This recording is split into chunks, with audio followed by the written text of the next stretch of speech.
লুটেরা আর দুর্বৃত্তদের কবলে পড়েছে দেশ, পরিণত হয়েছে ব্যর্থ একটি রাষ্ট্রে, মন্তব্য করেছেন বিএনপির মহাসচিব মির্জা ফখরুল ইসলাম আলমগীর। জিয়াউর রহমানের ৪৩তম মৃত্যুবার্ষিকীতে সকালে তার কবরে শ্রদ্ধা নিবেদন করে এসব কথা বলেন তিনি।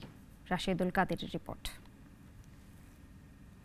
বিএনপির প্রতিষ্ঠাতা জিয়াউর রহমান ১৯৮১ সালে চট্টগ্রামের সার্কিট হাউসে নিহত হন তিনি। আজ তার ৪৩তম মৃত্যুবার্ষিকী।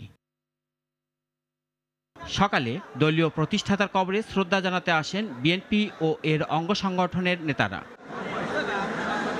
পরে সাংবাদিকদের সাথে কথা বলেন বিএনপি মহাসচিব মির্জা ফখরুল ইসলাম আলমগীর। বলেন, দেশে এখন লুটেরাদের কবলে। যুবক, তরুণ মানুষ, আবার বনিতা আজকে আমাদের অধিকার রক্ষার জন্য, বাংলাদেশের স্বাধীনতা সার্বভৌমত্বের রক্ষার জন্য আমরা যে আন্দোলন চলছে, সে আন্দোলনকে আরো বেগবান করব। মির্জা ফখরুল বলেন, সরকারের মূল লক্ষ্য দেশকে একটি ব্যর্থ রাষ্ট্রে পরিণত করা।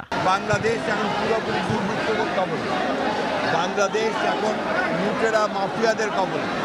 বাংলাদেশ একদিকে যেমন রাজনৈতিক অধিকার হরণ করছে, কিন্তু অন্যদিকে তারা অর্থনীতিকে ধ্বংস করছে এবং তাদের মূল লক্ষ্য হচ্ছে এটাকে পরনির্ভরশীল একটা ব্যর্থ রাষ্ট্রে পরিণত করা। দিনটিতে রাজধানীর বিভিন্ন এলাকায় দুস্থদের মাঝে খাবার বিতরণ সহ সারা দেশে নানা কর্মসূচি পালন করেছে বিএনপি।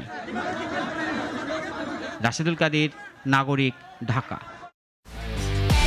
একমাত্র ওয়ালটন এসি দিচ্ছে 1 বছরের রিপ্লেসমেন্ট গ্যারান্টি এবং কম্প্রেসারের 10 বছরের গ্যারান্টি।